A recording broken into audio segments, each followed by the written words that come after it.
Hello. मैंने पिछले video में CBSE class 10 history chapter 2 Muslim in India का वीडियो भेजा था। उसी के आगे के टॉपिक के बारे में महत्वपूर्ण जानकारियाँ देने जा रहा हूँ। First topic is about idea of Satyagraha. It was one of the main methods adopted by Mahatma Gandhi to achieve goal. He changed the nature and direction of the freedom struggle movement in India. He thought that freedom struggle movement could get success only when there is maximum participation of people. Truth and non-violence are important elements of Satyagraha. Mahatma Gandhi believed that a struggle against injustice did not require physical force, that means violence. A Satyagrahi can win battle in the condition of non-violence.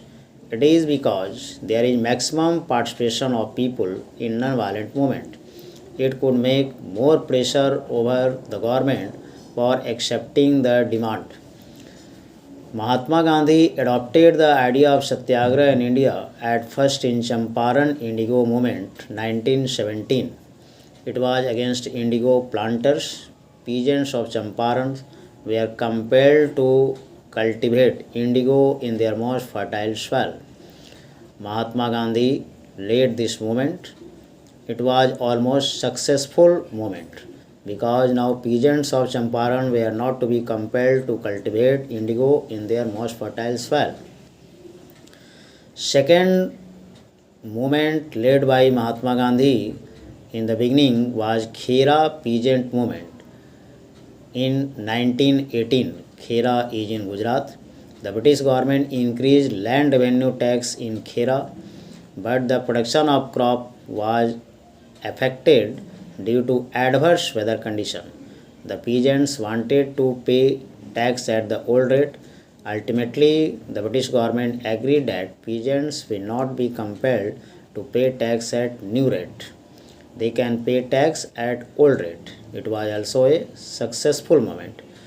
The third major movement in the beginning started by Mahatma Gandhi was Ahmedabad Cotton Mill Workers Movement in 1918. The mill owners provided the plague bonus to the workers. The owners wanted to end the plague bonus when the disease ended, but the mill workers wanted to continue 35% plague bonus, whereas mill owners wanted to continue only 20% plague bonus. Mill workers organized a strike. It was led by Mahatma Gandhi. It was the first movement in which Mahatma Gandhi used fasting to achieve goal. Ultimately, it was decided by mill owners to continue 35% bonus. It was also a successful movement. इस topic में सत्याग्रह के बारे में विस्तार से जानकारियाँ दी गई हैं। सत्याग्रह का तात्पर्य है सत्य के लिए आग्रह। महात्मा गांधी ने इसे भारतीय स्वतंत्रता आंदोलन में एक नए औजार के रूप में प्रयोग किया और इस मेथड से उन्होंने आज़ादी की जो दशा और दिशा थी उसको परिवर्तित किया और फ्रीडम स्ट्रगल मूवमेंट एक मास मूवमेंट में कन्वर्ट हो गया। सत्याग्रही दो चीज़ों में बिलीव करते हैं, पहला ट्रुथ और दूसरा नॉन वायलेंस। सत्याग्रही का मानना है कि अगर अन्याय के विरुद्ध संघर्ष हो रहा है तो फिजिकल फोर्स वायलेंस हिंसा की कोई आवश्यकता नहीं है। नॉन वायलेंस अहिंसक रूप से भी उद्देश्य को, एम को, गोल को प्राप्त किया जा सकता है। क्योंकि नॉन वायलेंस में, अहिंसा में पीपल का मैक्सिमम पार्टिसिपेशन रहता है और जिस आंदोलन में, मूवमेंट में पीपल का ज़्यादा से ज़्यादा पार्टिसिपेशन रहता है उसमें गवर्नमेंट पर प्रेशर ज़्यादा पड़ता है और ज़्यादा संभावना रहती है पार्टिसिपेंट की डिमांड को एक्सेप्ट करने के लिए। तो महात्मा गांधी ने इसे एक नए औजार के रूप में इस्तेमाल किया और स्वाधीनता आंदोलन को आगे बढ़ाया। इसके बाद का टॉपिक है महात्मा गांधी ने भारत में जो प्रारंभ में आंदोलन प्रारंभ किए। प्रारंभ में 3 आंदोलन प्रारंभ किए।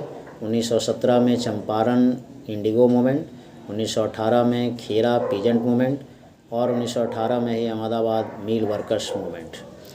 1917 में चंपारण में इंडिगो पीजेंट्स मूवमेंट स्टार्ट हुआ। चंपारण के किसानों को ब्रिटिश प्लांटर्स कंपेल करते थे, बाध्य करते थे कि उनको सबसे फर्टाइल सॉइल पर इंडिगो का प्रोडक्शन करना है। और इंडिगो के कल्टीवेशन का डीमेरिट यह है कि फर्टाइल सॉइल भी इनफर्टाइल हो जाता है और फिर उस सॉइल में राइस, व्हीट या जो फूड ग्रेन क्रॉप्स हैं वो कल्टीवेट नहीं हो सकते थे। पीजेंट्स ने इसका अपोज किया। उन्होंने महात्मा गांधी को इनवाइट किया। महात्मा गांधी ने मूवमेंट को लीड किया और अल्टीमेटली ये डिसीजन लिया गया, ब्रिटिश गवर्नमेंट ये डिसाइड की कि अब चंपारण के फार्मर्स को इंडिगो के प्रोडक्शन करने के लिए कंपेल नहीं किया जाएगा, बाध्य नहीं किया जाएगा। महात्मा गांधी ने भारत में सबसे पहले सत्याग्रह का प्रयोग चंपारण इंडिगो मूवमेंट 1917 में ही किया था। इसके बाद 1918 में खेरा पीजेंट मूवमेंट हुआ। खेरा जो गुजरात में है,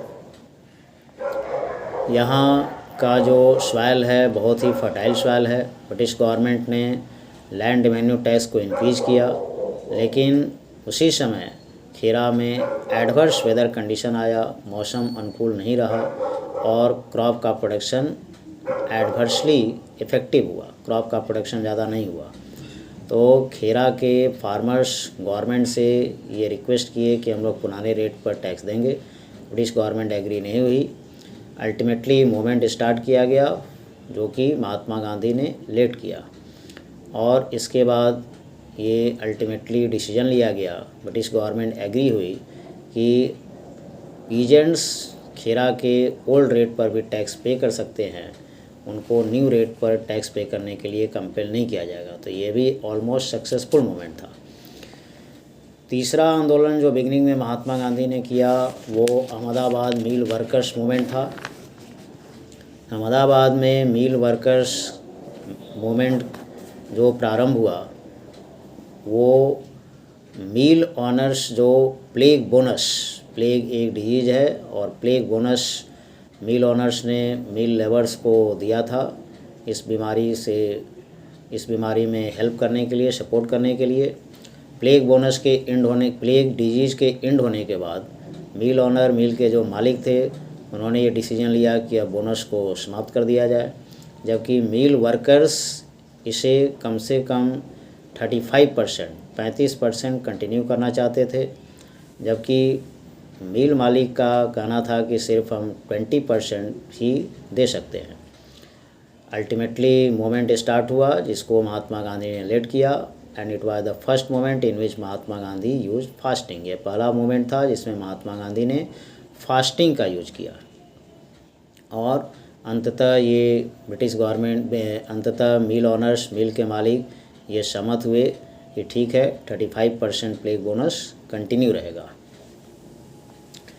next topic is about Rowlatt act. This act was passed in 1919 after the recommendation of sedition committee which was chaired by Sir Sidney Rowlatt. It gave enormous power to government to repress political activities and allow detention of political prisoner without trial for 2 years. No dalil, no wakil, no wakil were the main feature. No appeal, no wakil, no dalil. 3 इसका main word है। No appeal यानी कोई appeal नहीं करना है, no दलील मतलब कोई रीजनिंग नहीं होगा, नो वकील कोई एडवोकेट को नहीं रखना है। तो ये इस एक्ट का एक इम्पॉर्टेंट फीचर था। It was oppose by the Indians Indians ने इसका अपोज किया। They recognise it as black act, Indians इसको ब्लैक एक्ट के रूप में माने। उनका कहना था कि ये हमारे लिए काला अधिनियम है। महात्मा गांधी इस एक्ट के विरोध में रॉलेट सत्याग्रह मूवमेंट स्टार्ट किए। Mahatma Gandhi organise all India strike on 6 अप्रैल 1919। 6 अप्रैल 1919 को पहला all India strike Mahatma Gandhi ने ऑर्गेनाइज किया रॉलेट एक्ट के अगेंस्ट में। Two popular leaders of Punjab, Dr. Satpal and Saifuddin Kichliu, were arrested on 10 April 1919. A meeting was going to be held on 13th April 1919 at Jallianwala Bagh Park near Amritsar in Punjab. It was organized to protest against the new repressive measures of the government. Others had come to celebrate the annual Vaisakhi festival. In the meantime, martial law was imposed on 12 April 1919 in the whole part of Punjab, but the Indians organized meeting. Dare entered the area, blocked the exit point and opened fire on the crowd, killing hundreds and thousands injured. It was known as Jallianwala Bagh incident. The British government adopted repressive measure after the incident. The nationalist leader decided to expand the movement. इस topic में Rowlatt act के बारे में है। 1919 में मार्च 1919 में Rowlatt act को पास किया गया। इस कमेटी के चेयरमैन थे सिडनी रॉलेट। इस कमेटी के रिकमेंडेशन के बेसिस पर ये एक्ट पास हुआ, जिसमें ब्रिटिश गवर्नमेंट को ये पावर मिला कि कोई भी इंडियंस को 2 साल तक 2 वर्ष तक बिना किसी ट्रायल के, बिना मुकदमा के, बिना हेयरिंग के वो अरेस्ट कर सकती है। इंडियंस ने इसका अपोज किया। उन्होंने इसे ब्लैक एक्ट, काला अधिनियम माना और महात्मा गांधी ने इस एक्ट के अगेंस्ट में रॉलेट सत्याग्रह ऑर्गेनाइज किया। 6 अप्रैल 1919 को first all India strike organise किया गया।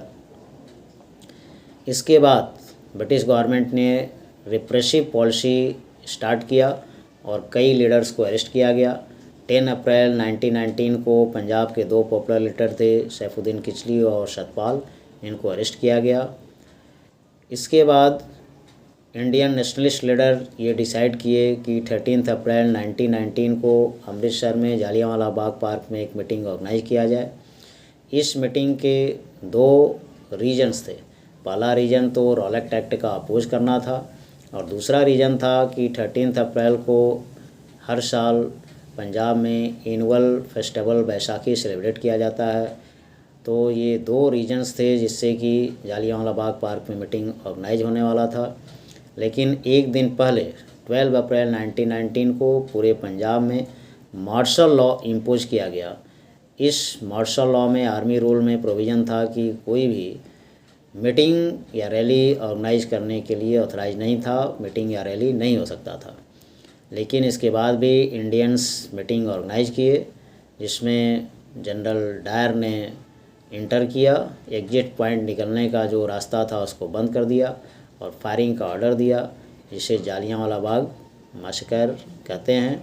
इसके बाद ब्रिटिश गवर्नमेंट ने रिप्रेसिव पॉलिसी स्टार्ट किया और इंडियन नेशनलिस्ट लीडर ने फ्रीडम सर्कल मूवमेंट को और ज़्यादा एक्सपेंड किया।